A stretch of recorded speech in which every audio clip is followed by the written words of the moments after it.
Your kids are out of school, so you decide to take them out on a fishing trip. While you're out fishing, you spot a suitcase floating around. Your kid gets super excited, thinking it's hidden treasure. But once they open up a suitcase, they discover parts of a human body. He was never reported missing, and the police will only focus on one suspect, his wife. Was she innocent or guilty? This is the story of Melanie McGuire. Maya is the name, Gone Bad is the game. Gone Bad is this series that I do on this very channel, so make sure you like and subscribe by the end of this video if you like this type of content. What is the series about, Maya? Well, I sit on my fat ass every Wednesday and I tell you a story about a person that has lived quite a regular life, kind of like you and me, normal family, normal job, pretty like average. I want to say boring, quite a personal story here, but then one day they switched to crime. And it's not called something like snapped, because I personally don't really believe that a lot of people just snap from one moment to the other.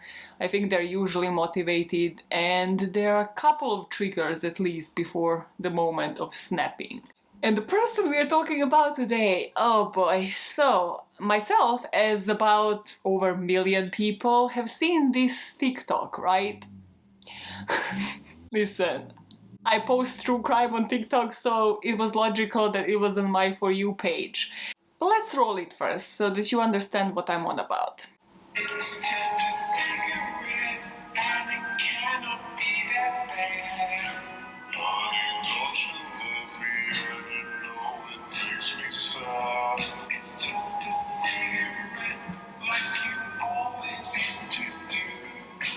I was different then, I don't need them to be. Because nowhere in the video or in the tags it said who the perp is, of course, I opened up the comments. I was not aware of the case before. I was like, let me see who this is, what it's about. Is there something interesting for me to, do the Gone Bad series on? And boy, as soon as I flicked those comment section up, I started raging and I was like, I need to cover this, because it was very clear from this video that she is the one that is a perpetrator. Possibly could be innocent, but he is the victim, is the point. Literally, so many comments are just saying how he is the one that looks like a psychopath. Oh my god, she is so pretty. Why would she lose her life? As if like pretty people never kill. And then like the most popular ones are all saying like, but he is the one that looks like a serial killer. All of us that thought that he killed her. People, what the actual...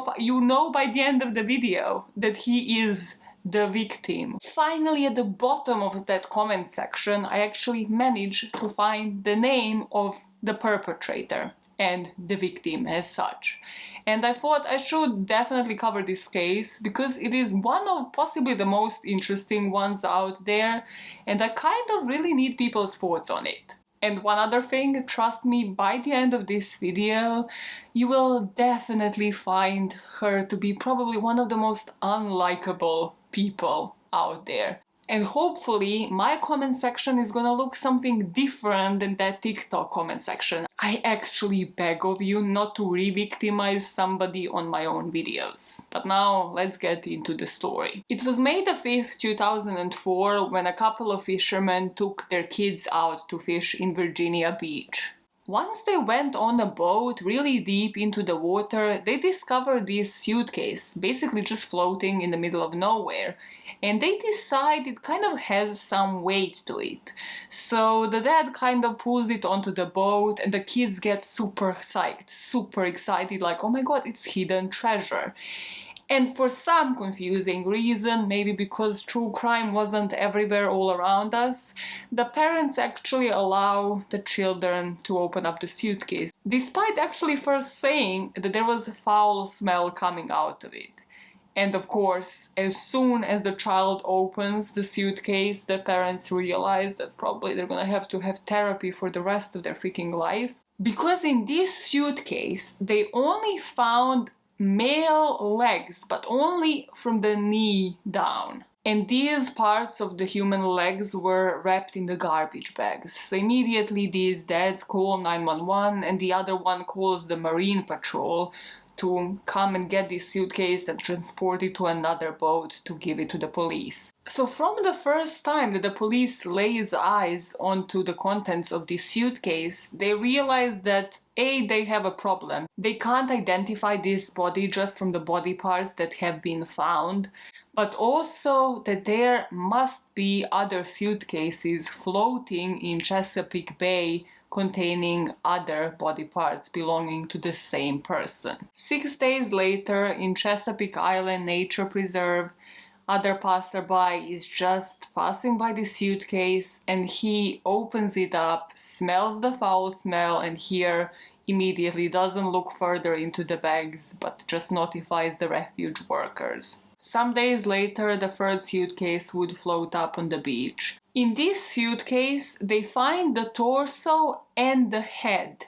And the head is really bloated, so what they do is that they traumatize some sketch artists who probably had to go to the autopsy room and just look at this detached head.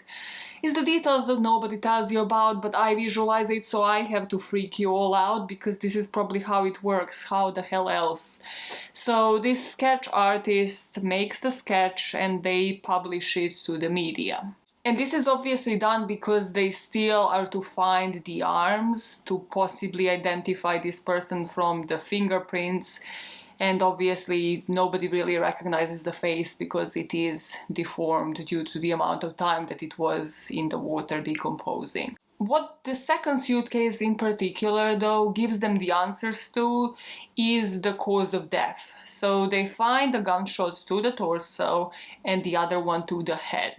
Immediately they can draw up a couple of conclusions. First of all, how he died, the bullets that were used. The bullets that were used were said to be used usually in target practice. And also just based on the body parts that are in different suitcases, they are suspecting that these two suitcases came with the third one, so that it's pack of the three. So like same brand, just like the suitcases that are in different sizes. Now having that sketch, they are comparing it to all of the missing persons cases in the area. They're checking the military records. They're like, somebody must have reported this guy missing. And as I mentioned, they're also running it on the news.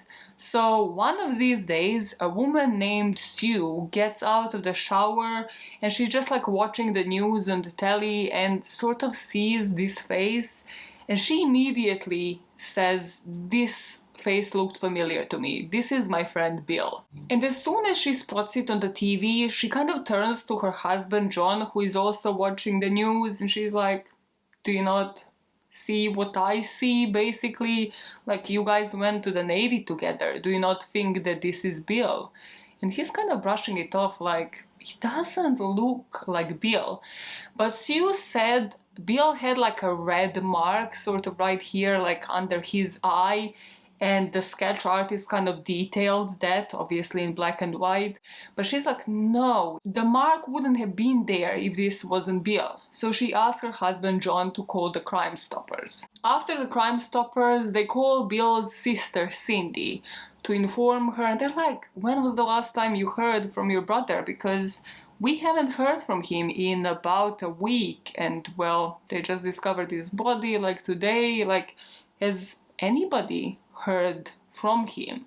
But what strikes me immediately is that nobody is still calling his wife. It is only once they run out of all of the options that somebody actually rings Melanie and asks her like, hey, where is your husband? Have you never reported him missing? And Melanie just tells them, I mean, we had a fight and he just stormed off and I didn't see him in a week. Like, what seems to be the problem? Why would I report him missing? It's not like he's the father of my 2 children. You know, he just stormed off. It's something that he does. And Sue kind of just hangs up the phone and is like, this is sketch.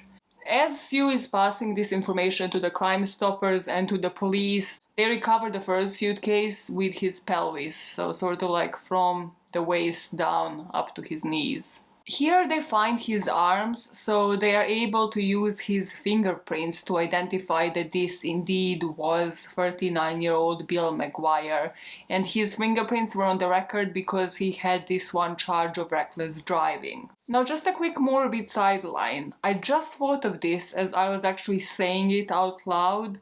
Don't you find it a bit weird how his body was cut? I just find it a bit weird how the pelvis was cut from like torso to his knees.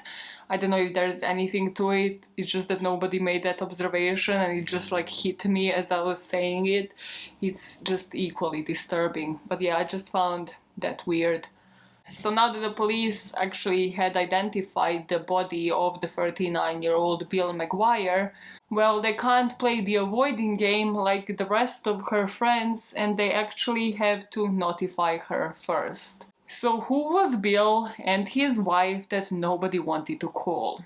Melanie McGuire identifies as a typical Jersey girl. She was always helping people out from the young age.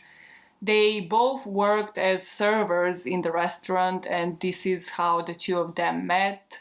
But Melanie later finished the nurse school and went to become a nurse. And she was working with women that were trying to get pregnant, so she was working at a fertility clinic.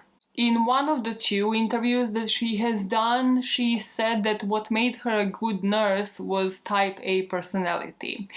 First of all, Melanie, not everybody knows what the hell that is. I had to Google it. I hate when criminals make me do this. I'm like, I'm already researching. Why are you making me do more work? So, type A personality, quite literally copy-paste from Google. I didn't dig much. Is basically when you're competitive as hell, you have higher stress level, you hate failure, and you find it difficult to like stop working, even when you achieve your goals. So great. That made you a good nurse, not the fact that you like people and are empathetic. Alright, so let's play part of her interview where she speaks about nursing. Just note, as I'm gonna be playing quite a few clips in this one, her switches in just mood, attitude, passion when she speaks about Bill compared to her job, for example. What made you a good nurse? Type A personality. The way I looked at it, I was not going to be happy with anything less than the total comfort level of my patients. In 1998, Bill called John and I and told us that he wanted to bring Melanie down to meet us. Melanie, she's a really nice person to be around. Physically, she's beautiful. She's very smart. She had a lot of the same sense of humor that Bill had. When Bill was making jokes, Melanie would be right in there. He liked to razz people. She would razz him right back. He really was crazy about her. What was your relationship with Bill like in the beginning? In the beginning, it was the challenge. It was the chase. It was we had a bit of a tempestuous relationship even before we got married. We would break up, get back together. Bill and Melanie dated for quite a while. They were crazy in love at first, but it quickly became tumultuous. There were infidelities. They'd go back and forth. They'd fight. I think they liked the drama of it. I think she thought she could make a difference in his life. I think she thought that she could maybe change him, make him happy. She truly did love him. Now, as I mentioned, both of them met working at this restaurant. She's working in the restaurants in Jersey. She's a waitress, and she met Bill McGuire. He was also a server. Bill was known as the rude waiter because he would speed people up in a jocular way. But they loved it, and they would ask for the rude waiter. What was he like? Funny, clever. He had a big heart when he wanted to. He wanted all the right things. He was very, very loyal. He was a tremendous friend. When I first met Bill, I didn't know what to make of him because he was really a practical joker and whatnot. And I thought, well, this guy could probably get on somebody's nerves with all this. But he was so funny, he just kind of overcame whatever resistance you might have to him.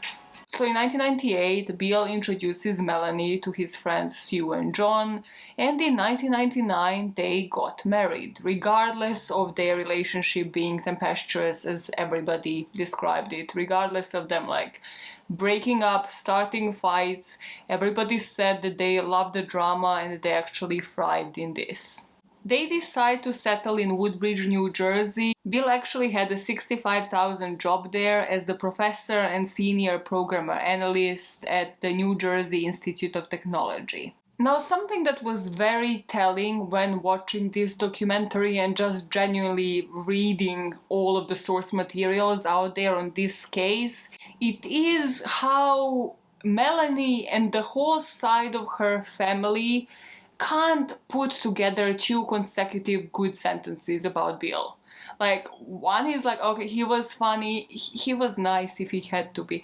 Like her stepfather said that he was lovable, but also calculating. All of them point out that Bill had issues with gambling and that he would make frequent trips to the Atlantic City.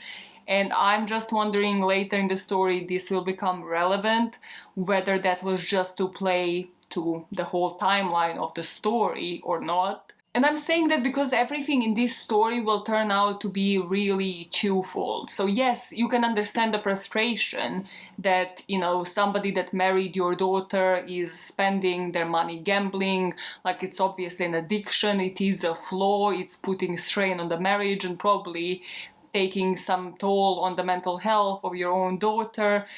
But yet again, he's a victim here. Somebody say a good word about the guy.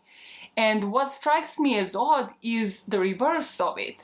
The fact that Bill's friends in all of these interviews, they state all of the qualities of Bill, so nobody even mentions this like as a problem.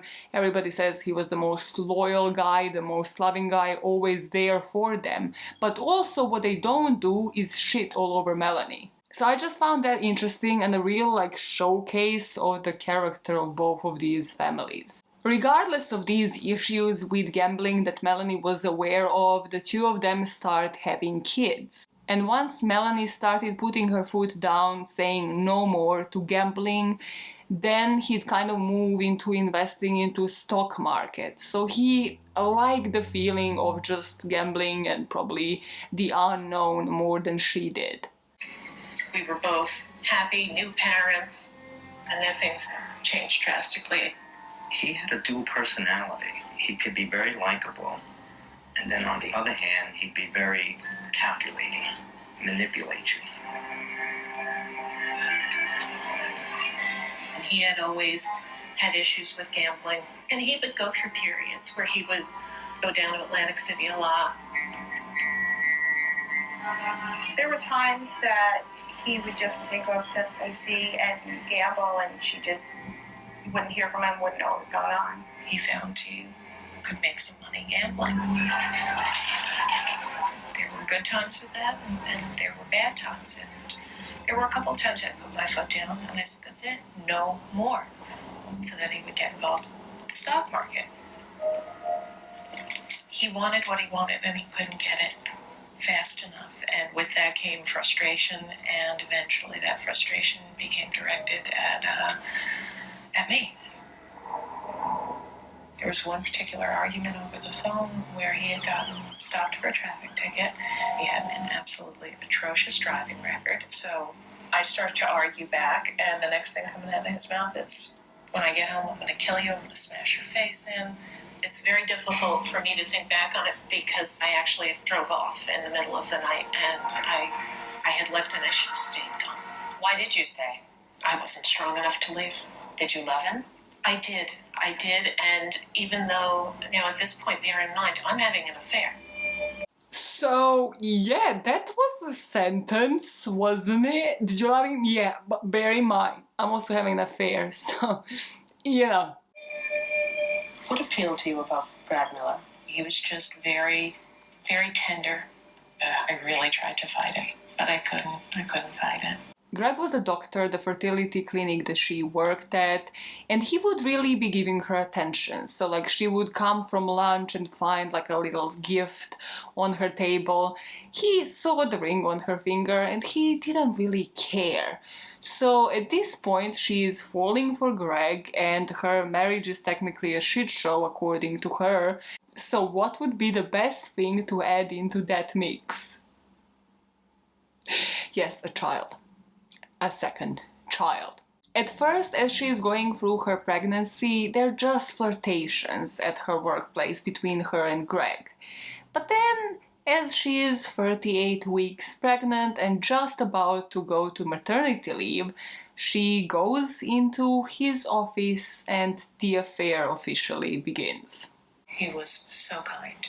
I'd come back to my desk after a long meeting with a patient and there'd be lunch sitting on my desk waiting for me. You know, there was always a little bit of flirtation, banter back and forth. Melanie was about 38 weeks pregnant and things changed between her and Dr. Miller. I was about to go out on maternity leave and I was sitting actually in his office at his desk. I just mentioned I have a pinched nerve in my neck and he put his hands on my shoulders and started to rub my back.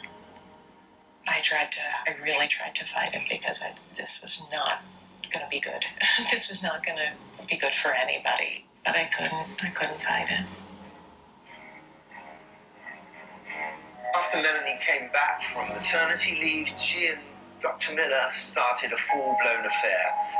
And it seemed like they were falling in love with each other, although they were both married with young children.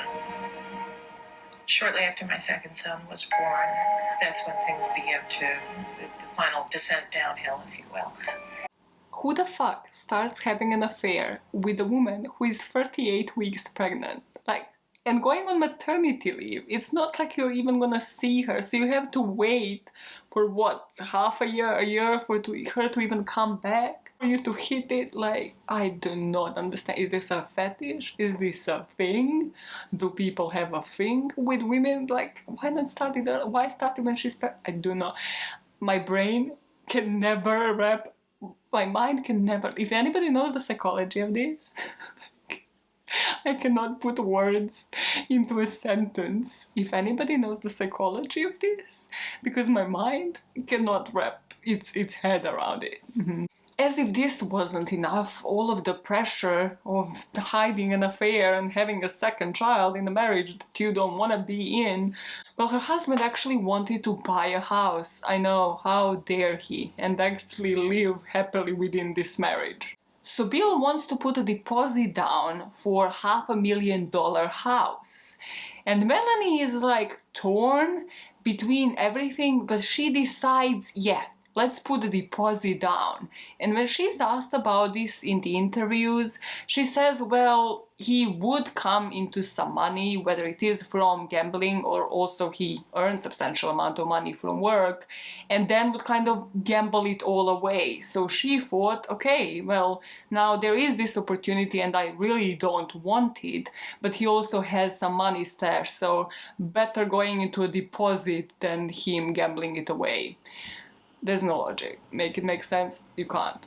What doesn't help her feelings of being torn is that her lover is constantly calling her, saying, don't put a deposit down, don't buy the house, I see the future with you. These calls are unfortunately not recorded because what she tells him is something along the lines of not to worry because she will take care of it. And with this, we come to April the 28th, 2004. This is when they finally closed on the house. And Bill starts to get everything in order straight away. So at 5:37, he calls the gas company in order to transfer the gas accounts to the new house.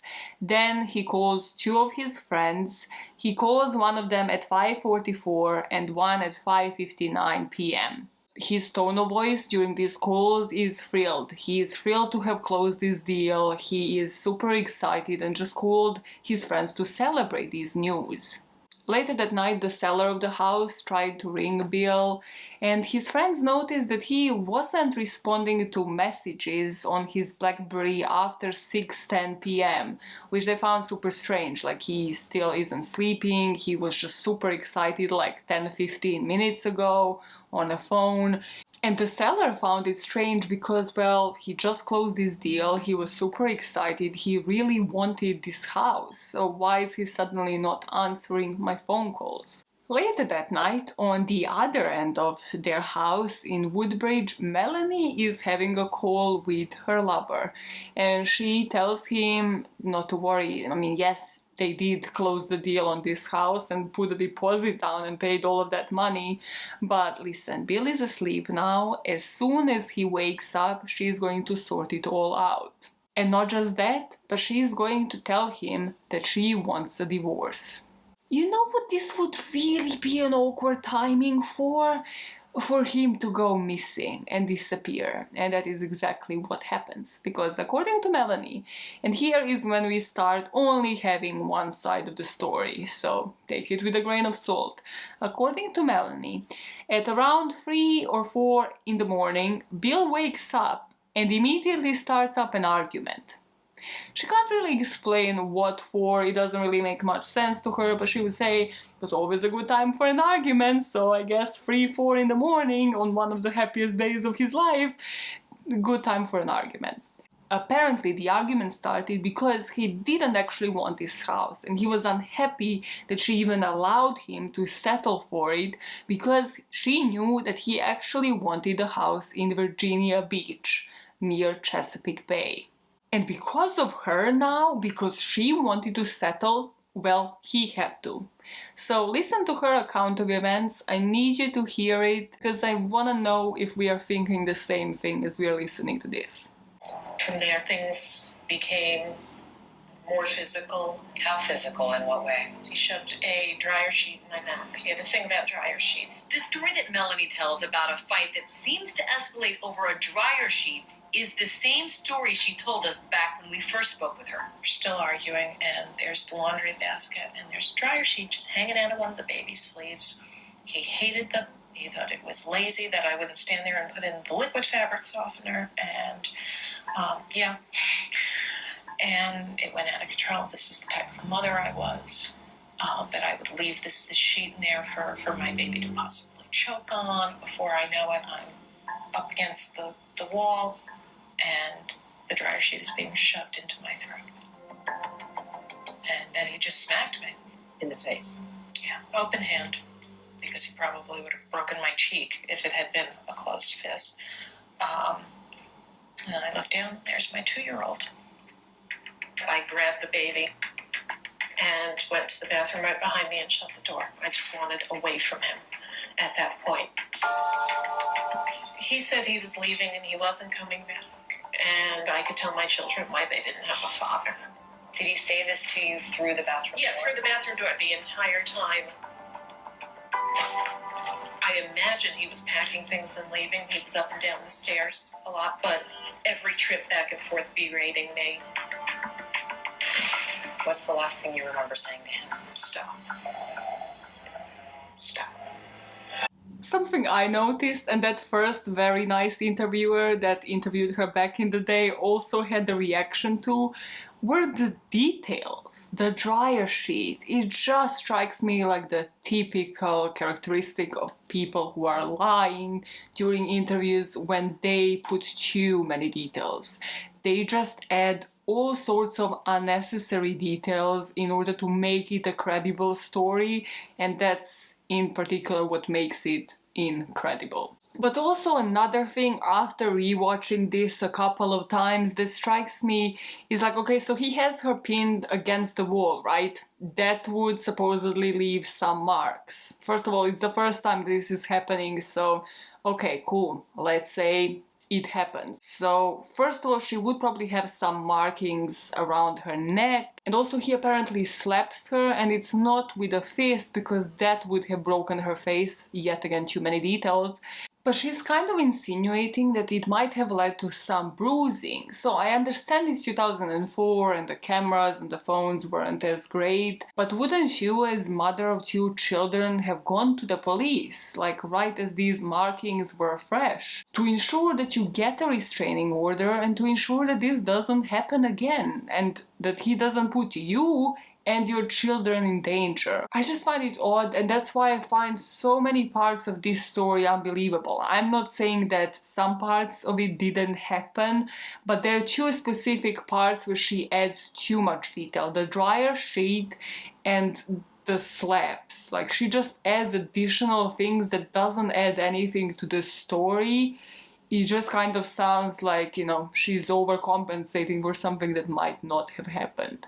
So now you and I are thinking, okay, he goes out, he doesn't come back the next day, you file either restraining order or a missing persons report. But she doesn't do any of those things, and her justification is that they used to fight. She used to go either gambling and then stay overnight, or just used to leave and then come back home, and this time she was done. Instead, the day of the 29th, she speaks to the attorney about filing for divorce, and she also goes to the Middlesex County Courthouse to apply for a domestic violence restraining order. That day, she doesn't file the restraining order because the court was crowded apparently, so she does return to do that, but she moves herself and her children to Red Roof Inn in Edison, paying for her room in cash so that it can't be tracked. The day after, she did go in front of a judge to give the sworn statement about that fight. State your full name. Melanie McGuire. She had to go in front of a judge and give sworn statement about the incident that happened. Tell me what happened that brought you to court today for temporary restraining order. My husband and I closed on our first house on Wednesday. That should be a positive thing. Yeah, it should. He's been behaving really erratically. Ms. McGuire, you're safe here. Don't worry. Melanie explained to the judge how Bill had been violent with her. Did he hit you, ma'am? Not until, well, I don't mean to sound like I had absolutely no part in this. I said some not nice things and slapped me. As part of the questions, Melanie was asked by the judge if she owned any firearms. Do you know if there's any weapons? Not to my knowledge. 3 weeks later, Melanie will go through filing for divorce. And we pick up a month after April the 28th, 2004, when the police asks Melanie to come to the station to identify the body and also to tell her that her husband is dead. A rapid fire question, just to see how embedded into the true crime world you are. Somebody brings you into a police station. They're telling you your loved one has died. Of course, you're emotional, you cry, they now have to ask you some questions. What is the first question that you ask them? If you are 100% innocent, if you have nothing to do with the thing, the correct answer to this question is, how did he die? She doesn't ask that question. Not just that, but they ask to interrogate her, and of course, as everybody smart does, she does ask to come back with an attorney. And she does, and doesn't come back with only one, but 2 attorneys. And the police in this story found that to be super weird. They said that they have never witnessed anything like that happening. Like, one attorney, yeah, but she really armors up from the get-go. The next interesting tidbit is they kind of like slide the picture of a suitcase, being like, hey, can you recognize it? She doesn't remember them ever having any matching suitcases, but the next day then she rings them back and actually says, no, we did have. I think we had 3 of them, but I just never noticed them gone. It must have been Bill that night, berating me going up and down the stairs. That must have been why he was going up and down so many times, like packing up all of those suitcases, because he was leaving me forever, so he packed up all of his clothes. This particular thing isn't really the hill that I would die on. Maybe a bit later becomes more of a major issue, but right now, whether it is because of COVID or anything, like, honestly, I have no idea what suitcases I have at my home. I have a feeling I would be aware if it was like a matching pair of 3 expensive suitcases, but again, would I know whether they were here or like somewhere else, whether only one is here? This is not something I would really focus on, except until you think of the point that she actually moved her family to that inn for at least a couple of nights. We actually have no idea how long she stayed there because she paid in cash. So if you are, again, packing up, staying somewhere with your children for a couple of nights, you would have probably used some form of bags or suitcases to do that. So that's where I'm starting to, again, find everything a bit sus. They ask her what kind of person Bill was, and she says she used to piss people off. And they're like, wow, this is the first thing that comes out of this woman's mouth. Okay, so the next question is, do you know, Melanie, where his car might be? And she says, have you checked the Atlantic City? Because that's where he used to go. Loves to gamble, piece of shit. Loves to gamble. So have you checked the Atlantic City? And they're like, no, didn't have the reason so far, nobody else mentioned this, so let's check Atlantic City, I guess. By this point, she has already emptied their old apartment, and his clothes, well, she gave the remaining of it, or all of it. We'll, again, never know, like, how much of his clothes did she dispose of, or did he take with him, but she gives whatever was left to his friends and family in the garbage bags. Two things here. Those would end up being the same garbage bags that the body was wrapped up in. Second thing, if you are packing up his clothes, why not again pack it up in suitcases, then maybe empty those suitcases in their house and then bring the suitcases with you? Or are you maybe out of suitcases for a not particular reason? From the get-go, the police suspected Melanie, and they didn't really ever look much else. So they suspected her because of the garbage bags, and also because his head was wrapped in a hospital blanket, and she was a nurse, so she would have access to one. But now, with this Atlantic City clue, they're like, okay, we need to find his car. Maybe it can point us into further direction, and maybe it will open up the options that she clearly wants us to see. That he was up to no good, could have gotten over his head, and maybe got into a bad crowd, and maybe, I don't know, somebody was trying to collect any unpaid debts from the guy. As this is happening, they have to release the body to her, and as soon as they do, she cremates him and holds his funeral really quickly, a really short one. And after that, she just has this really odd call with Sue. Remember Sue from the beginning of the story? Like, they're mutual friends, they used to go holidays together, husband knows him from the Navy. So Sue says on this phone call, Melanie kind of just said like, well, now he's gone, this chapter is closed, and I'm a single mother, I need to move on with my life.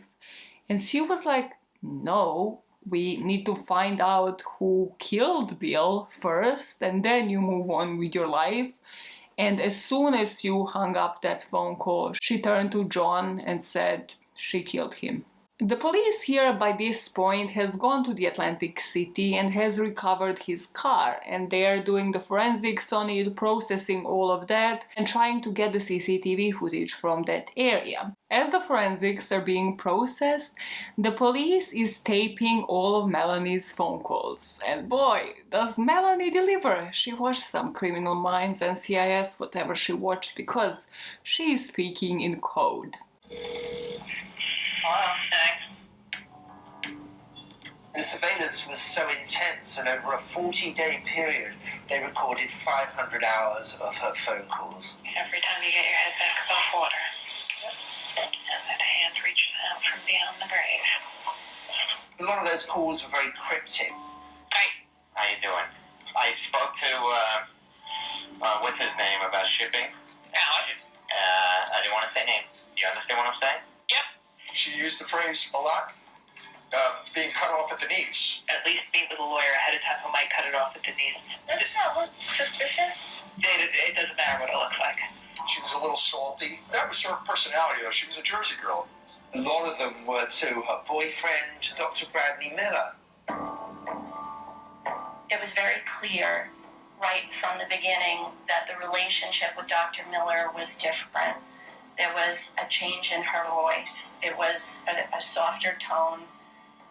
It's a eureka moment when they realise that she's having an affair because it provides motive. Dr. Miller also becomes a suspect.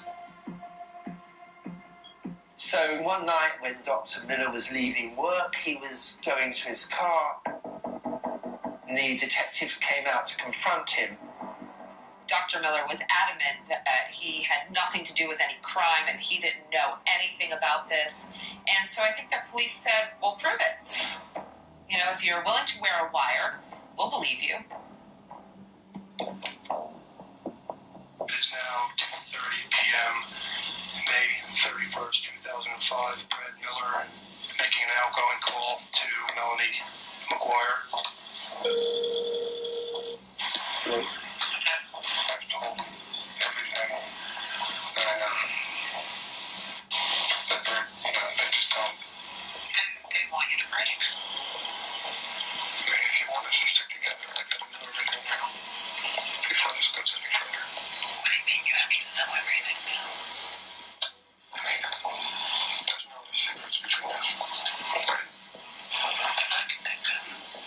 You swear you should talk to us. I get children's lives. Because I'm mistaken by you. Did anybody else find the cut off at the knees comment as creepy as I did? I get that it's an expression, but I'm sorry, this is exactly what happened in this case. It's fucking creepy. As you heard, this is happening for about 40 days. So let's go back to what they recovered once they actually went to the Atlantic City. They find his car, but they also find something really interesting. They find her Easy Pass. So this Easy Pass is the automatic toll collection system that basically kind of makes it easy for you to pass the customs, basically, to pay up for the toll, and it's all sort of done online from what I gathered through research. And Bill had his own, but also didn't always use it. So once the police recovers his car, they also recover the footage from the Flamingo Motel, at which parking lot the car was. The footage, like everything else, is blurry. There are these glowing lights right in the direction, but it kind of shows Bill's car being parked up in front of the Flamingo Motel at 12:40 a.m. on the 30th of April, so 2 days after he went missing. And then right after that there is the second car, which according to the prosecution is similar to Melanie's, but they can't really identify anything, they can't really even see the license plates to prove that, nor can they see the passenger's face. That would mean that Melanie had an accomplice, because first of all it's happening 2 days after they presume that he died, and also somebody had to drive his car and somebody else had to drive hers. Her story, of course claiming to be innocent in this situation, is she's not proud of this moment, but she just snapped.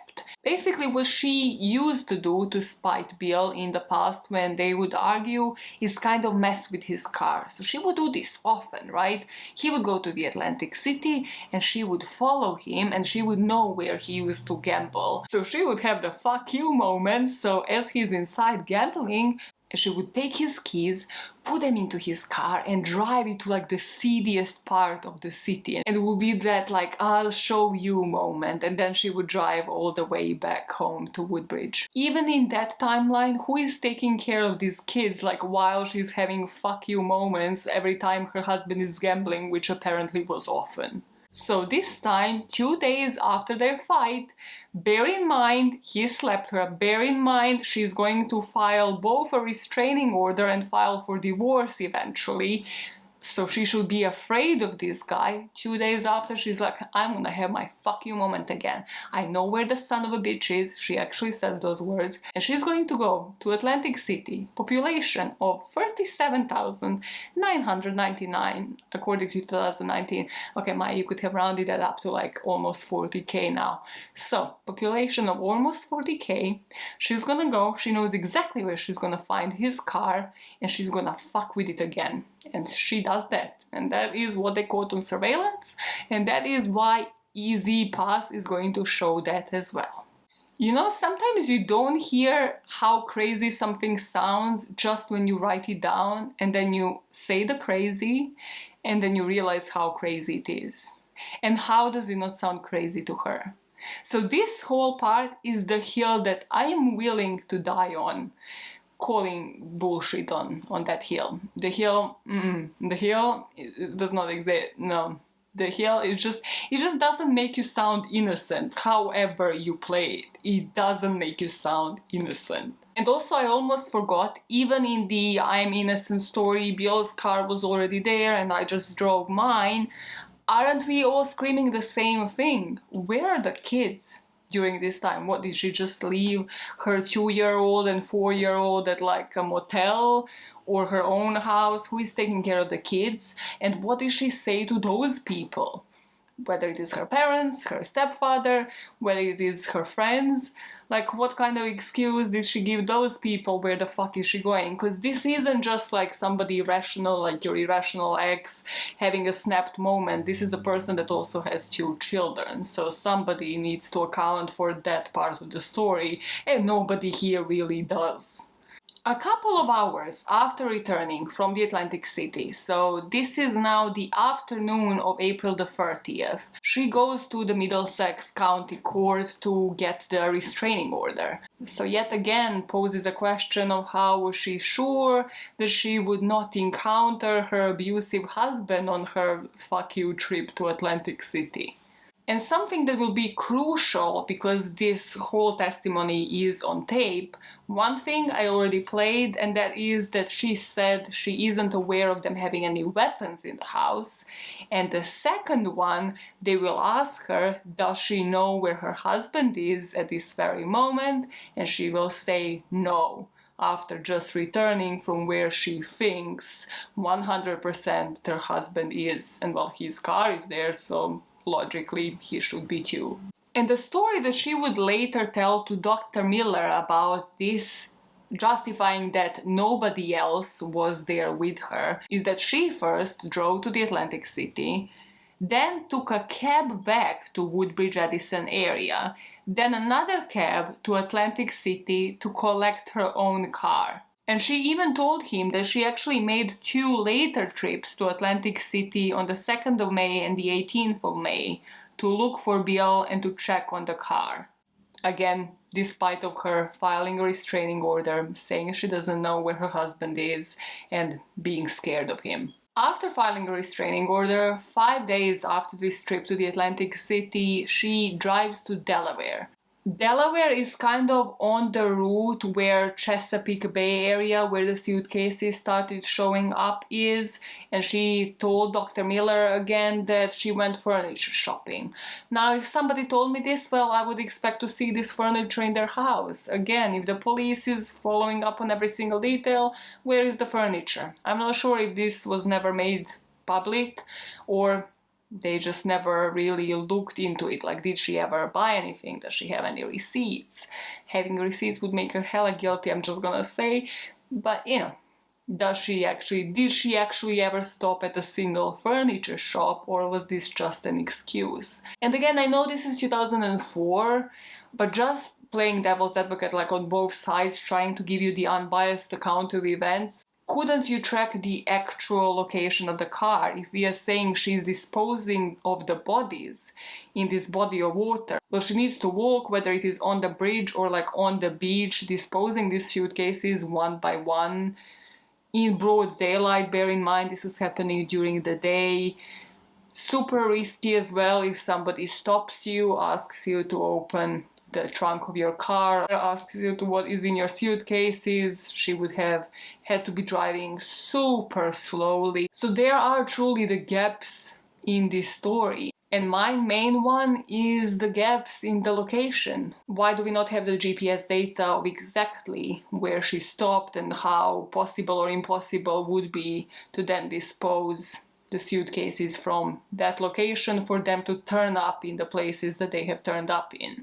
There are people looking to exonerate her and she is still claiming her innocence. So again, just throwing ideas her way if she does want to look into them, because these are just pieces of information that I couldn't find and that strike me just immediately on top of my head as something that should have been looked into. And yet again, like with every single part of this story, we are hearing the same thing. There is just no physical evidence. I'm here speaking with the evidence that was found within the suitcases. They found like a strand of hair that they thought might be Melanie's. Again, nothing definitely connecting it to her. Hair DNA is obviously not the most viable one. They found a lot of animal hair in the suitcase that then her defense team would later use to showcase that maybe Bill was actually killed outside somewhere. But also, interestingly, they have searched her Woodbridge apartment, they have spread luminol everywhere, they have done all of the forensic tests, flipped this place inside and out, and couldn't find any evidence that this was their crime scene. And that was prosecution's theory, that this is where she killed him that night, that morning, when they woke up, started arguing for whatever the fuck is the reason, probably the fact that she told him she wants a divorce, and he was pissed because they, well, didn't know she had an affair, and also the fact that they just settled for a house, and the fact that he thought his marriage was okay, I guess. That is the crucial part for me, where they should have been able to find DNA, and they didn't, because they thought that was the crime scene. Which leads me to two things. First of all, why was it so deeply cleaned? People will testify in the trial that they would come visit Melanie in the weeks after and that the whole flat would smell of bleach. But also we know that bleach doesn't really eliminate everything. So I'm thinking, how would she have single-handedly cleaned this house so professionally to the point that they could not find a single drop of blood? But then, on the other hand, like, they couldn't technically find a trace that Bill McGuire lived in the place, which is also very suspect, because why did she deep clean the whole house right after her husband went missing? Both of those points kind of again lead you to think that somebody else must have been involved. Even if not aware of a crime happening, somebody at least took care of the children, and she sold them some excuse of why they had to take care of her children then and there. Despite lacking the actual forensic evidence, the police thought that they had enough circumstantial evidence to arrest her and go through with a trial, and they also thought that the jury will find the motive to be really strong. Because of course this is a woman who was having an affair. At some point she actually told Brad Miller that if she was ever to divorce Bill, that he told her he would make sure to fight her for the custody of the children. So she saw no way out. She wanted to file for a divorce, but now they settled for this house. She has reached her breaking point and decided that the only way out was to get rid of him and somehow commit this perfect crime, never get caught, and continue her affair with Brad Miller, eventually get him to divorce or whatever and leave his children behind and get married to him. So on June the 2nd, 2005, more than a year after the murder, they wait for Melanie to drop her kids off at daycare and they finally make an arrest. Let's see if the circumstantial evidence will end up being enough. The trial takes place and it was televised, which I think personally was a mistake.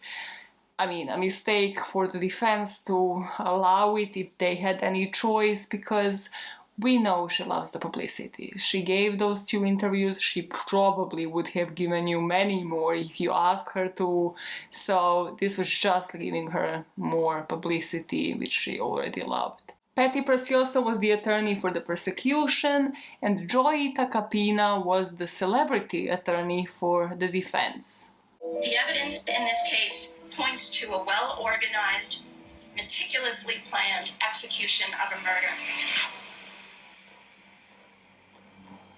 Is that a fair description of you? Were you somebody, if you were going to do something, you were going to do it all the way? Correct. And I would counter that argument with, If that's the case, then I would have been sure to not include blankets that could be traced to me, my own luggage. I don't get to be an evil genius and an idiot at the same time.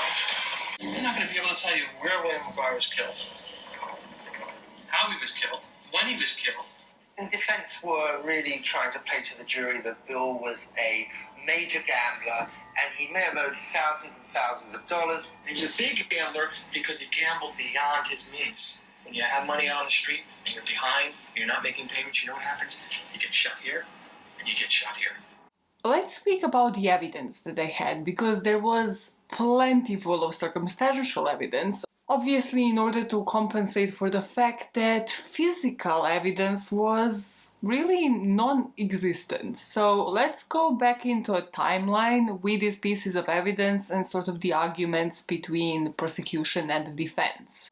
And we need to start from the gun, because the defense here is going to say, yes, she bought the gun, it's just a coincidence that she bought it 2 days before Bill died, but she got it because he asked her to get a gun, and it just appears that this is when she could get some time to travel to Pennsylvania and get it. And in that restraining order, well, she didn't really lie. She didn't know if Bill brought the gun with him because he was the one that needed it in the first place. She just didn't know if the gun was in the house any longer or not, and it would have made complete sense to her that with Bill, the gun that Bill wanted in the first place also disappeared. Why did Bill want to buy a gun? She had the answer for that as well. Bill thought that he was in trouble because of all of the gambling issues that he might have had. He didn't really specify, didn't really give her many reasons, but he thought he was in trouble. Now, the prosecution had a completely different story. Of course, they tracked down a shop where she bought the gun in Pennsylvania, and the guy remembered her well because he usually doesn't get many women buying guns. And also, he remembered in particular when he gave her the form to fill out to purchase this weapon, but that under the occupation she put that she was a nurse, and he remembers selling her particular gun and particular ammunition for it. Then they also brought this guy up to the stand to testify, but they also had the tapings from their phone conversations. So this guy was James Finn, and he used to study with Melanie and always had a crush on her, but she never had a crush on him. She just seemed to use him for information as and when she pleased. So on this occasion, mid-April that same year, she started writing to James about how would she go about buying a gun.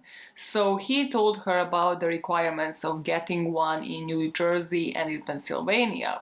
And he also testified that Melanie said that the reason why she actually wanted a gun was because the relationship with Bill was getting sour and she might look to file for a divorce, so she just wanted to be able to protect herself. Further in his testimony, he also said that she continued communicating with him even after she bought a gun. But then when they played the tape recordings with James Finn, she's saying that Bill actually wanted a gun to protect them in their new home, and that he couldn't buy the gun himself because of some criminal record that he had in the past. I'm not sure whether she was referring to the reckless driving charge, but apparently he couldn't buy a gun. So she's now given the third reason. She cannot hold the story straight. Another witness that they had to testify about this weapon purchase was Bill's co-worker. And now, well, the defense obviously loved this witness because he said that Bill did actually tell him all throughout the months of the year 2004 that he really wanted a gun. Nothing to do with Melanie, that he wanted a gun to protect himself. And then the prosecution was like, well, okay, so you see how we interviewed you twice before this trial thing that is now for the public? Why didn't you mention any of that then? And the prosecution really made it sound like, well, this testimony doesn't really count because you don't have the proof that he discussed it with you in April that year. There's nothing in writing, there's no phone calls, it's just literally your word. But also that even if he did ask her to buy the gun, you see, it doesn't negate the ballistics and the science proving that The bullets that were found in his body came from a gun like this. Now, speaking of ballistics, because you hear that and you're like, wow, my case closed, like, let's wrap this up. They confirmed that the bullets were the bullets from the same gun and she bought a gun. We have it. Well, the bullets were these 38 caliber wad cutter bullets, and based on the markings, they could have been fired from guns produced by 6 or more manufacturers, including Taurus. That's why it's not really a smoking gun situation that we are talking about. Another thing that when I hear, I don't really hear it going into anybody's favor, it is that one of the bullets that ended up in Bill's torso actually had like greenish fibers on it. And well, Cindy, Bill's sister, testified that McGuire's had green pillows inside the house, and that since then the police couldn't recover those pillows, so stating obviously, she used the pillows to muffle the sound, and that's why a bullet going through a pillow would have entered his body with these green fibers on it. But the kicker here yet again is that nobody could connect these fibers to the couch or the pillows that were in their apartment. During the arguments about the gun, and also really at so many points during this trial, the defense really tried to drive the point across that the police always had the tunnel vision. They never looked at any other suspects as to why Bill would have actually needed this gun to protect himself. They never looked at the gambling. We still to this day have no account of how often he would actually gamble, how often he would actually go to Atlantic City. Again, something that could probably easily be obtained by GPS systems of today. I don't know whether or not that was possible in 2004. And they also never looked at the people that Bill associated himself with. They only had one suspect from day one. That was his wife. Back to our timeline, we have the gun. Now, the next thing that they laid down as the evidence was the internet searches in the McGuire's home. I'm saying it that way because they were done on this computer that both of them were using, so they still, again, can't prove that it was Melanie that made these searches. The searches, though, are incriminating as fuck. Undetectable poisons, state gun laws, instant poison, gun laws in Pennsylvania, toxic insulin levels, fatal insulin doses, fatal digoxin doses, instant undetectable poisons, how to commit suicide, how to commit murder, how to purchase hunting rifles in New Jersey, pesticides as poison, insulin as a poison, morphine poisoning, how to find chloroform, insulin shock, neuromuscular blocking agents, sedatives, tranquilizers, barbiturates, Nembutal, pharmacy, chloral hydrate, chloral and side effects, and Walgreens. Sorry that I had to put you through this, but it will make sense in the exact same sequence as the story and the timeline progresses. Next piece of evidence that they showed at the trial was the CCTV. As I told you, the CCTV from the Flamingo Motel in Atlantic City is super grainy.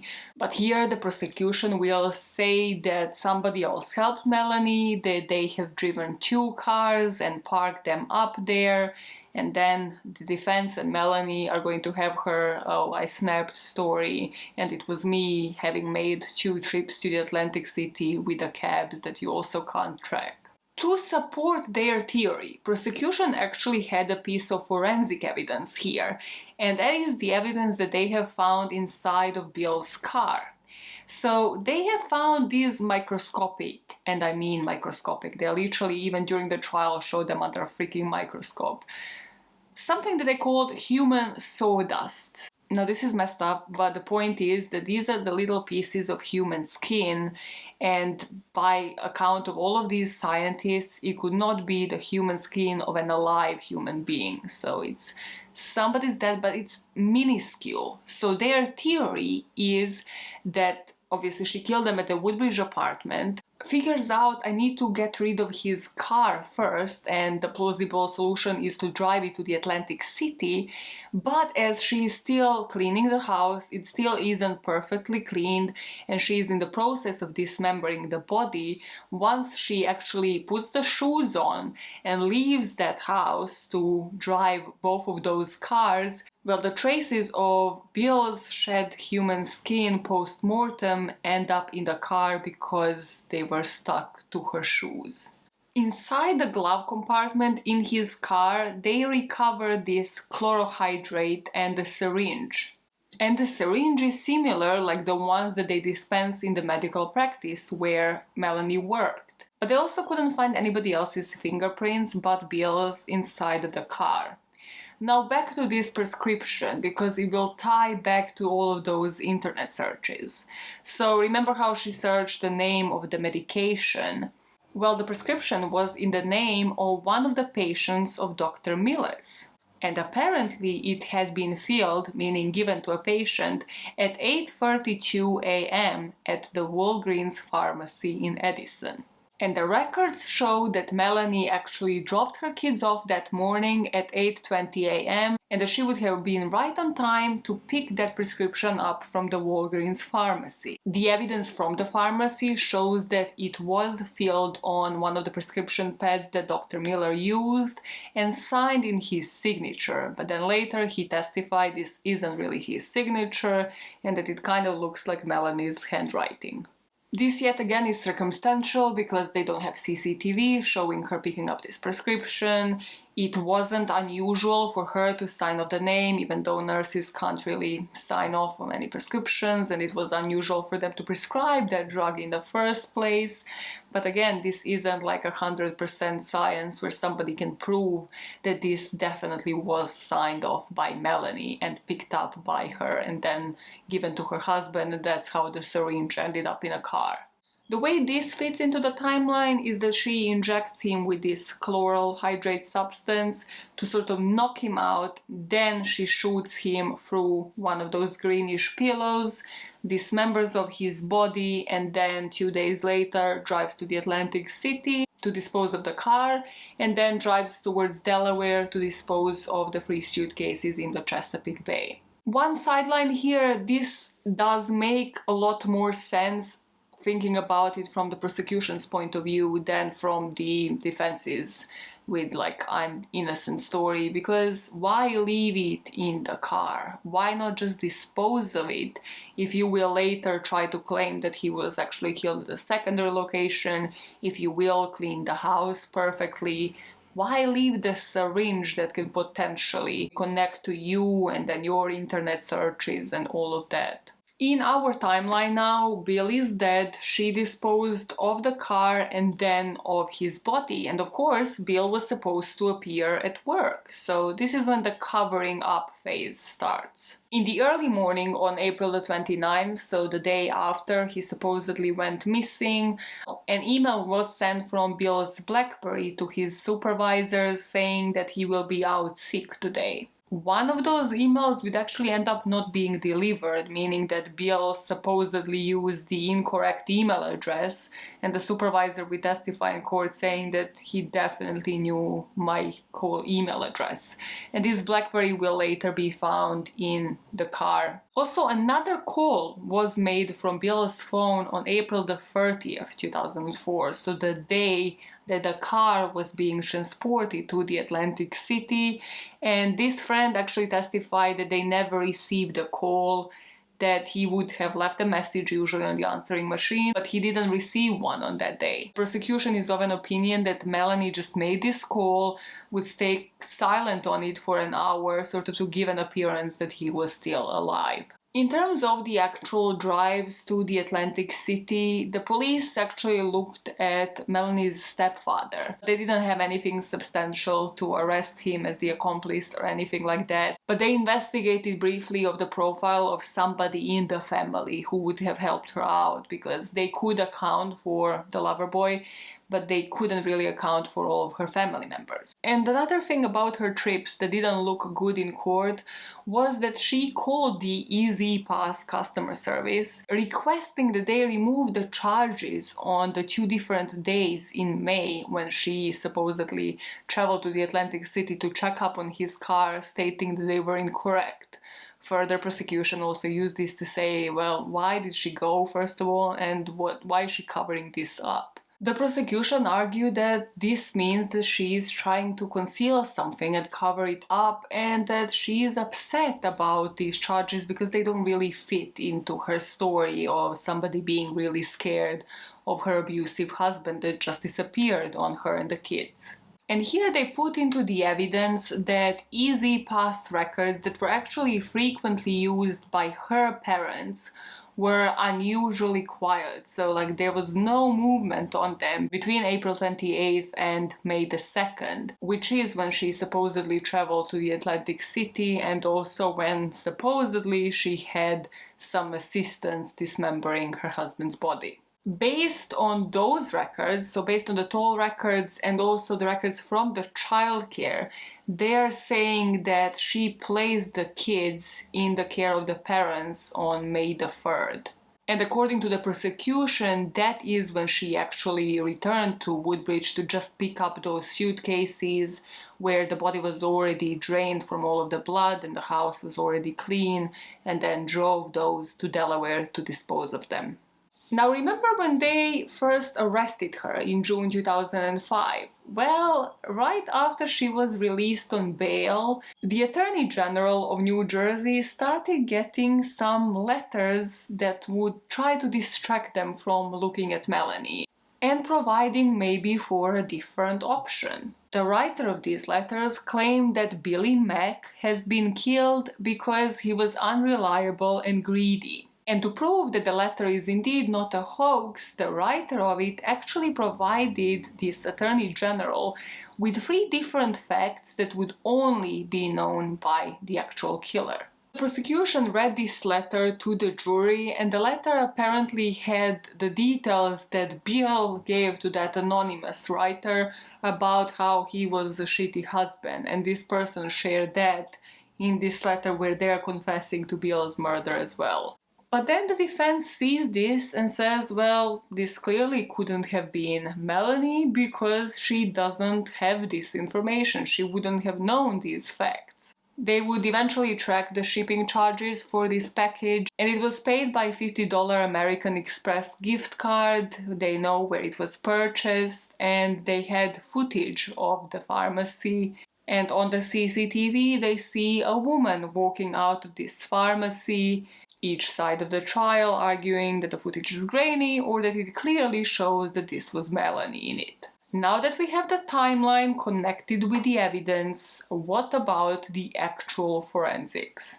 Thinking about what I find to be the most substantial piece of evidence, that shedding skin in the car, well, each side had their own experts. And then the prosecution told their story. It is definitely somebody shed skin after their death. It was on her shoes because of the smallness of the particles. But when questioned by the defense, they said that this cut is usually made with an injury such as bleeding or scarring, and the autopsy showed that there were no scars on Bill's body. Then you have the prosecution intercepting, being like, well, no, there would be the scarring if you are actually involved in dismembering of the body, which we are suspecting that she was, and that's how these particles ended up on her shoes in the first place. Then they moved on to the forensics of the actual crime scene. So the prosecution stated it was their Woodbridge apartment, the old apartment that they still haven't moved out of. And to that goes the fact that Melanie moved herself and the children to that inn. Like, why the hell move them from the house if there's nothing wrong inside the house? But then the defense would say, well, she felt threatened, like her husband has been abusive, she had to pay in cash in order for him not to find them. The defense also provided a lot of phone calls have been made from that particular inn when Melanie was staying during daytime on those crucial dates, meaning that she wasn't able to just leave and go back, dismember the body, go to the Atlantic City. Like, all of those things couldn't have been done by the same person. And beyond just thinking about things like blood splatter around this apartment, the defense actually said, well, you would have clearly had to find like some cuts that were made by saws or whatever was used to dismember this body, and you haven't. Also, if we are saying that this is the crime scene, that means that he was shot there as well. So some ballistic forensic evidence should have been found inside of that flat. Both sides had something else to contribute to this argument. Now, this is the brutal part. Remember the first suitcase, the bottom part of his legs? Yes, so the medical examiner claimed that these lower legs looked fresh, which would be consistent if the body was only dead for 1 day in dry or cool environment. So the prosecution said, well, she probably cut him up and put him into a freezer until she figured out this whole car situation and how she's going to package the body and then where she's going to dispose of the body parts. But the defense is saying he definitely wasn't killed when you are saying that he was killed, so the timeline here for you is wrong. But here there were no receipts showing that she bought large amounts of ice, there was no proof that she had like enough storage space in a freezer, anything of that sort.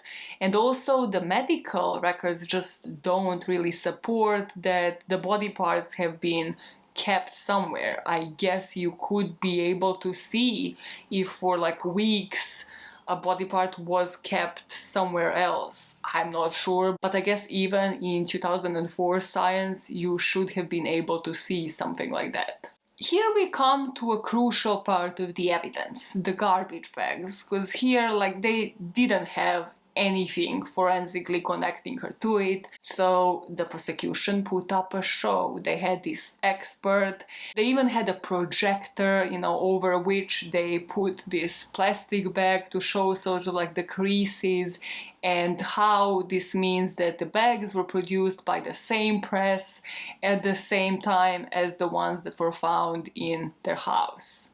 And this expert had 27 years of experience in the plastic bag industry. Kill me right now. Like, what is this job? It's not funny. I respect your work, sir.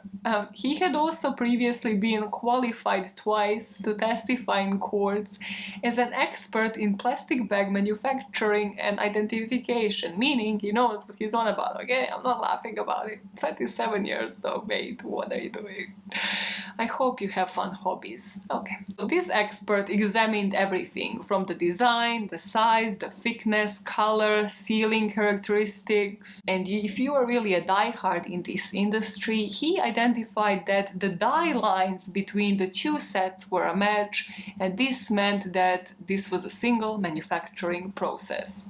Then the defense put their expert, who had some expertise in chemistry, and said that the bags aren't a chemical match, and also that the prosecutor's witness didn't conduct all of the tests that were available for these garbage bags, so he just limited it to what he thought was relevant. Which, come on, sir, if you have 27 years and this is what this case is hanging on, it's hanging on the garbage bags, I have no words. So it took 81 witnesses and 7 weeks, but we are here. I saved the juiciest moment for the last because Miller, the lover boy, takes the stand. The most anticipated day of this trial is when the man who Melanie McGuire had a 3-year affair with, Dr. Bradley Miller, took the stand. Everybody knew that that was the prosecution's star witness, and the court was filled. And when you saw him, what was your feeling? How could you? How could you? Dr. Miller was in a very difficult spot. He and his family had gone through a very difficult time, and it was just made clear to him, just take a deep breath and make sure you tell the absolute truth. Can you describe to the jury what was your relationship with her? We worked together. She was an excellent nurse. She took very good care of the patients. They all loved her. Sir, did there come a time when your relationship with Miss McGuire got more intimate? Yes, it did. It was towards the end of her second pregnancy. She was about 38 weeks pregnant.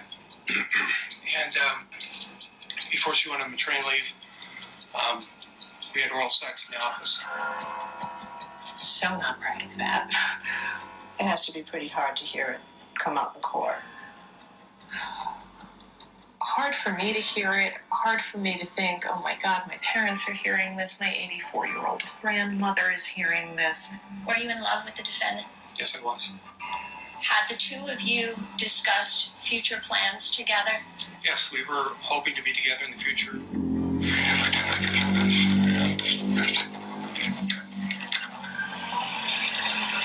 With Dr. Miller on the stand, prosecutors were able to score some points because there were certain things that Melanie never told Dr. Miller. Did the defendant ever tell you that she purchased a gun? No, ma'am. I had no knowledge of her purchasing the gun. Did the defendant ever tell you that she went to Atlantic City and parked her husband Bill's car at the Flamingo Hotel? No, she did not. Did there come a time when the defendant shared with you that she had done that? Yes, and I asked her, well, why didn't you tell me this sooner? And she told me that she didn't want me to be upset, that she's going back to find Bill, to bring him back, and rekindle a relationship. This is in reference to consensual recordings between Brad Miller and Melanie McGuire. You agreed to consensually record a conversation with the defendant. Yes, I did. Prosecutors really wanted the jury to hear those intercepted calls so they could get a sense that maybe her desire to be with him was the motive for the murder. During the calls, Dr. Miller spoke about their future together, probably prompted by detectives.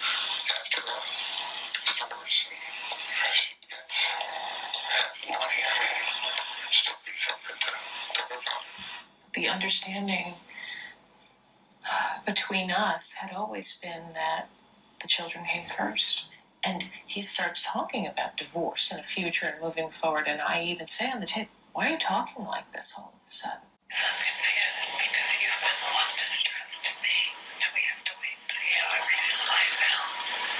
The defense was also able to score some points with those recordings, which called into question Dr. Miller's character. At the time of those secret recordings, he was still having an intimate relationship with her. After you tape recorded her, sir, you then had additional intimate relations, correct? Yes, sir. Did you tell her that, by the way, that you had tape recorded her? No, I did not. I think that was damaging to his character and was a very big turnoff to the jury. It's tough. That was a tough betrayal to swallow. Serious question. Do you think she was more pissed off about the betrayal and the taping of the phones, or about the fact that he mentioned the cheeky BJ? Actually, wait. I mean, by the way that she was pissed, I'm thinking that this was about her giving him oral sex. This man dated an old woman. I wouldn't put it past him that it was the other way around. I'm sorry. It's in my head, and now it's here. It's on tape. Fuck it. And now we finally come to the moment that we have all been waiting for. The closing statements and the verdict. When you combine the computer searches, the prescription for chloral hydrate on prescription pads that the defendant used, and then you have the victim found inside their matching luggage, the bullets consistent with the gun that she purchased. There was a mountain of evidence. There's no question in my mind that she did it. I also don't believe that she acted alone. You don't need the precise when. You don't need the precise where. You don't have to find that she pulled the trigger. You don't have to find that she had hands-on physically in regards to his death. Well, boy, that leaves a lot of speculation out there for this jury. You can't guess someone into prison for the rest of their life. Well, the greasy hair here is right in my opinion, but on April the 23rd, 2007, they found her guilty of murder. She cries in court even before they read the verdict, and what strikes me immediately is that this is the only time we have seen her cry. And she has had 2 public interviews and has also been in this televised trial for 7 weeks, and this is the only time she cries, when she feels sorry for herself.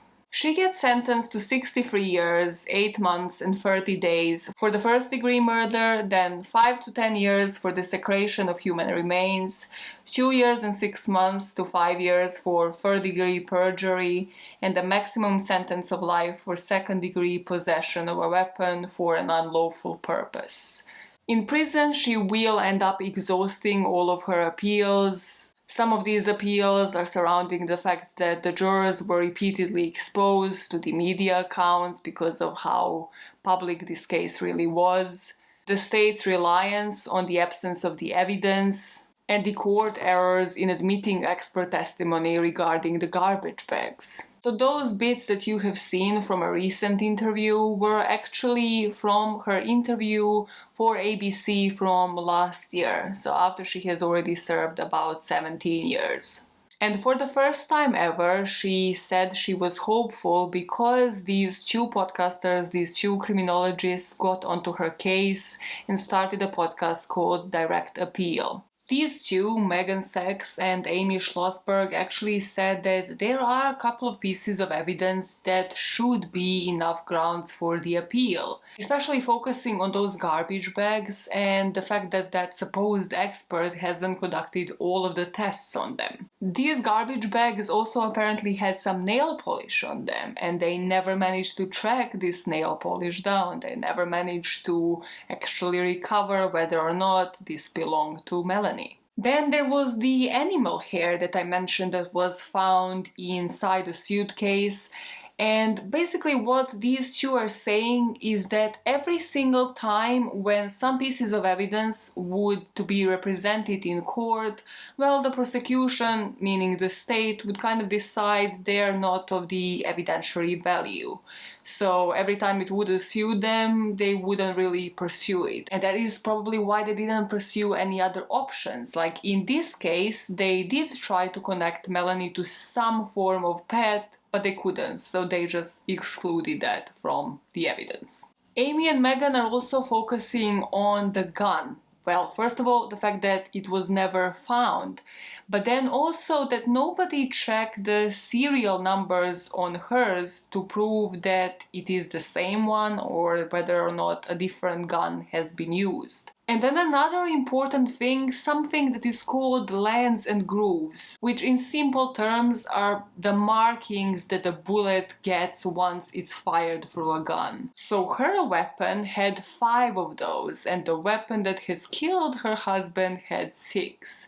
And then later, Taurus, the manufacturer, would put on their website after this trial that their guns can cause either 5 or 6 of these lands and grooves. Melanie won't be eligible for parole until she is 101 years old, so the chances are that she will remain in prison for the rest of her life, unless something really solid pops up to exonerate her. And the kids are luckily in Cindy's custody, Bill's sister. I say luckily because I could never fully discard whether or not her family was involved, and I mean, neither did the state really. It's not about my opinion here. But yet the state really couldn't discard whether or not one of the members of her family helped her out. And also just judging from how they were in the interviews, I can't really say that they would have had the most positive outlook of their father, who really was the victim in this case, had they lived with them. Her final message in this latest interview to her kids is: make up your mind, don't accept what you're being told on the surface, dig. These documents exist, this stuff exists, it's out there. So that is it on the case. Now I'm just going to break down the red flags versus the actual evidence list, just as sort of a summary, and then sort of my opinions, and then we are out of here. In terms of red flags, so she searched for the gun, she goes and buys the gun at a really inconvenient time, she does make those internet searches, or somebody in the house again does it at the most inconvenient time, and those searches are hella incriminating. She doesn't report him missing.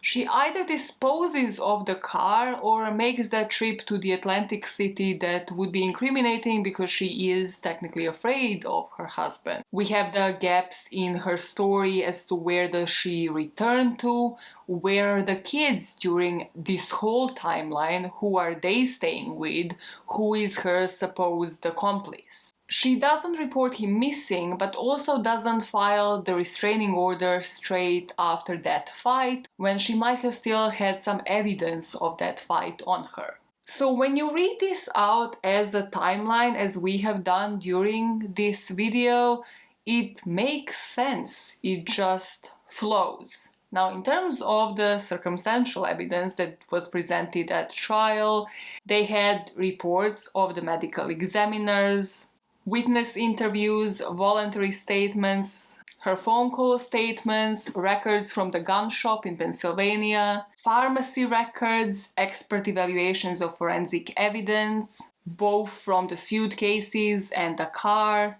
DNA identification of the trace evidence on the human sawdust, the computer history, the handwriting analysis on the signature, the consensual taping on phone conversations, and the wiretapping of the phones of the defendant and the parents. Was there anything solid, or were there just the testimonies compensating for the lack of the actual forensic evidence? I mean, there's no lie that here really the quantity compensated over for the quality, but still, circumstantial evidence is still evidence. Something that drove me insane even after reading one article, and that really got me into researching this story for this week, and that on one side can work to exonerate her and overturn her conviction, but then on the other side makes me really think, well, why didn't she come up with this? Because it's very obvious. It's her own timeline, timestamps, alibis. Like, she has 2 kids that she drives to daycare every single day. The car GPS data to confirm that. The daycare. Doesn't she clock in and clock out as a nurse? That furniture store in Delaware. If that ever happened, why not track people down then and there to testify on your behalf? If they have worked, they can remember you there, or they might have CCTV. The discussions with a lawyer about the divorce that happened right after, the restraining order court appointment. We should have timestamps for all of these to be able to place them within this story and to confirm whether or not she had the time, where she was at certain points, and then focus on somebody else. And I mean that in a way of like either focusing on who was her accomplice, because she definitely didn't do this by herself, like somebody had to take care of these children at best, or focusing on somebody else completely if she is claiming that she is innocent. And these are just the things on top of my head, so I'm thinking, if you are really trying to prove that you are innocent, why don't they cross your mind? Or do they cross your mind and you know that they will incriminate you further, and that is why you are not presenting those for your appeals? And finally, this documentary ends with like a bit of a bizarre note, but not so much. It's very fitting to Melanie's character. I feel like a lot of you might not agree with me on some of those points, but I think we can all agree that this woman is one of the most unlikable people that I have ever spoken about on this freaking channel. And boy, I've covered many. And the argument that they end up with was, well, why Chesapeake Bay? And if you remember from the beginning of that story, that whole argument that started at apparently 3-4 a.m. was that Bill didn't want to settle for a house there in Woodbridge, but rather wanted them to move to the beach, to Virginia, to Chesapeake Bay area. So some theories surrounding this case were that she disposed of his body there as one last fuck you moment towards her husband. The same way that she had it with the cars, with all the arguments, with all of her actions. This was one last fuck you. You wanted to live there, I didn't, so now you go live there for the rest of your post-life, I guess. Now that you have heard the whole story, would be a perfect timing for you to leave any of your opinions, what you think about this case in the comments. Do you think she was innocent? Do you think she was guilty? Was she wrongfully convicted? Couple of things. My thought process during this case was, well, okay, let's say that this was successful, that she wasn't convicted. Where would that affair have led to? Like, would he ever... Because they always said children are in the first place, right? So does this mean that they would have gotten rid of his spouse? Or, like, where was this affair going, was my whole thought process when I was listening to this. It just seemed like, you know, she was trying to say that she will take care of it, never really mentioning what that meant. So she just thought that things will take care of themselves and the two of them will continue the affair while he's still married with children, and that would just be okay. What was the end game there? For somebody with a type A personality, Melanie, you're really competitive, but then what are you doing with the competition? Just strikes me as odd. And also when listening to the evidence, and in particular the trial portion of this case, was anybody else getting Scott Peterson vibes? Cause I sure as hell was. Like, the story makes sense. The timeline reads perfectly. It flows. And that makes you believe, and your gut feeling says she's guilty. But then, as a member of the jury listening to this, you know, the prosecution saying you don't have to know the where and the when, well, that will kind of leave me speculating, like, what the hell do you mean? Like, I want the exact timeline. I want all of the gaps filled for me. Not to mention the fact that there was just absolutely no forensic evidence here. As a member on that jury, I'm sorry to say, but I would probably not lean towards guilty, just because of the lack of the evidence. Also, her interviews to me are as fascinating as his, because both of them have some sociopathic tendencies, serious lack of empathy and emotion, and just generally such unlikable characters. Final words, gut feeling says she's guilty. Evidence? Not so much. How did she clean that house? That is my question. What is your magic, bitch? Like, what kind of bleach is this? I have never heard of a case except like How to Get Away with Murder, you know, but that's fiction.